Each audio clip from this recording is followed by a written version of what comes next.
What if you were blind, almost hairless, felt nearly zero pain, and spent your entire life underground serving a queen who took her throne through pure violence? That's not some horror movie plot, that's just a regular Tuesday if you're a naked mole rat. Stick around, because by the end of this, you're going to look at rats, bees, and even your own life a little differently.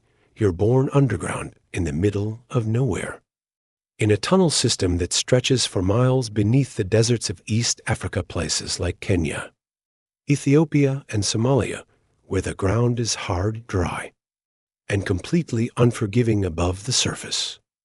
Down here, though, it's a different world. You're blind, you're wrinkly, your teeth are already sticking out past your lips, and you look like a thumb that gave up on life halfway through forming. Welcome to the club. You're a naked mole rat, and things are about to get weird fast. The second you're born, you're already one of dozens. Naked mole rats don't do small families. A single litter can have up to 27 pups, and there's a new batch coming every 80 days or so. You're not special. You're one piece of a massive underground operation that can include anywhere from 75 to nearly 300 individuals, all crammed into the same tunnel system, all breathing the same stale air, all depending on each other to survive. You're about to find out exactly how little control you have over your own life. Starting right now, here's the first thing nobody tells you. This colony isn't really a family in any way you'd recognize. It's basically a hive. You're a mammal, but you're about to live like a bee or an ant. There's one queen. She's bigger than everyone else. She's the only one who reproduces, and she's picked her mate, usually 1 to 3 guys for life. Every other mole rat in this colony? You're either a worker or a soldier, and you don't get to choose which. Nobody sits you down and asks what you want to be when you grow up. Your body basically decides for you. If you're small, congratulations. You're on digging duty for the rest of your life. You're going to spend your entire existence excavating tunnels that can stretch over 1,100 feet, using your 2 enormous front teeth like a pair of shovels, moving dirt backward and forward through pitch-black corridors, climbing over your siblings because turning around in a tunnel barely wider than your body takes too much effort.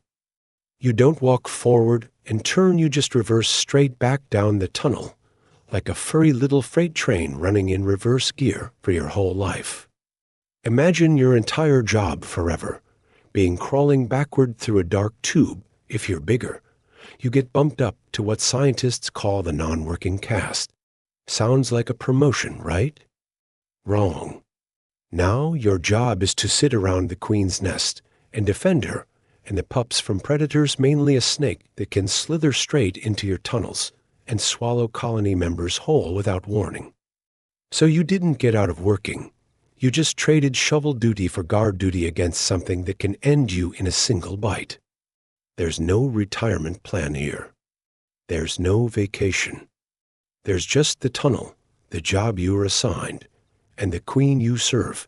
And here's where it gets darker. The queen maintains her position through pure physical dominance, not charisma, not leadership skills.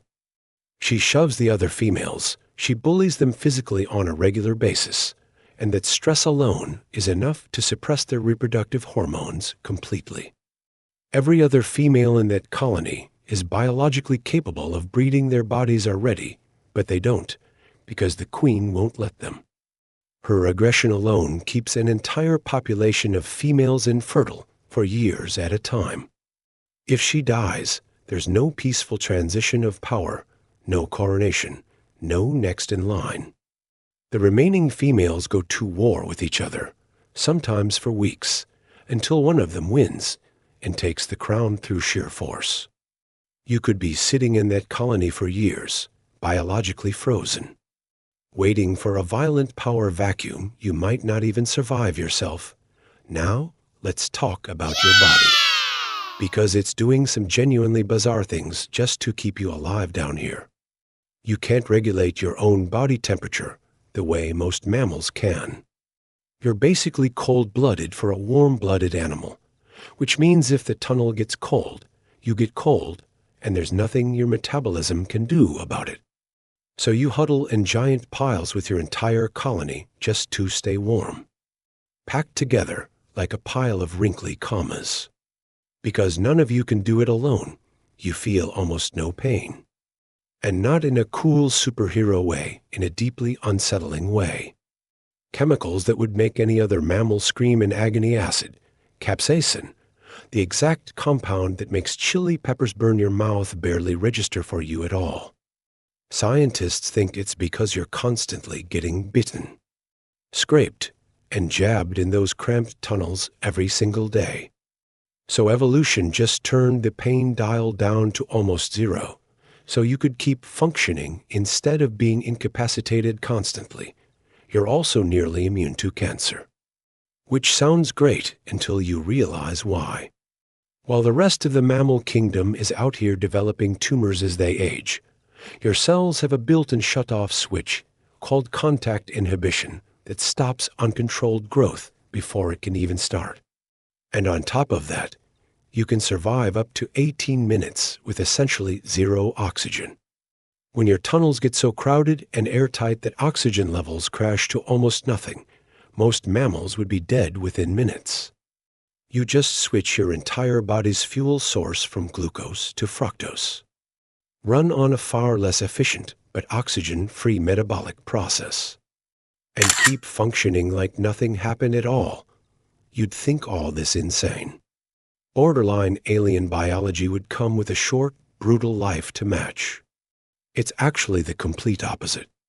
While a regular rat lives 2 or 3 years if it's lucky, if you happen to become a breeder, can live over 30 years. 30 years, underground, in the dark. Even the worker caste, stuck doing manual labor their entire existence with zero chance of promotion, can live far longer than any rodent, has any biological right to live. So, here's where you actually land after all of this. You're blind, wrinkled, nearly hairless, permanently underground, assigned a job you never got to choose, ruled by a queen who earned her throne through violence and keeps it through intimidation, immune to pain and cancer, and capable of running your entire body on backup fuel when there's no air left to breathe. And somehow, despite every single one of those traits sounding like a nightmare on paper, this is one of the most successful, most stable survival strategies in the entire mammal kingdom. You didn't get freedom. You didn't get comfort. You didn't get choice. But you got decades of life in a body that almost nothing on Earth can kill. Being a naked mole rat sucks in almost every single way you can possibly imagine, except, somehow, for the one thing that matters most, staying alive if you made it this far. You clearly love learning about creatures that make you appreciate your own life a little more, so drop a like. Subscribe, and let me know in the comments which animal you want broken down next.